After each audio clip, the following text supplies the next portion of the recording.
Praise the Lord. இயேசுவுக்குள் அன்பானவர்களே, உங்கள் ஒவ்வொருவரையும் ஆண்டவர் இயேசுவின் நாமத்தினால் வாழ்த்துகிறேன், வரவேற்கிறேன். ஆமென்.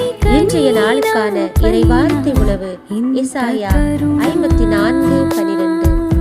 உன் காவல் மாடங்களை சிவப்பு கற்களாலும் உன் வாயில்களை பளிங்கு கற்களாலும் உன் மதில்கள் அனைத்தையும் விலை உயர்ந்த கற்களாலும் நான் கட்டுவேன்.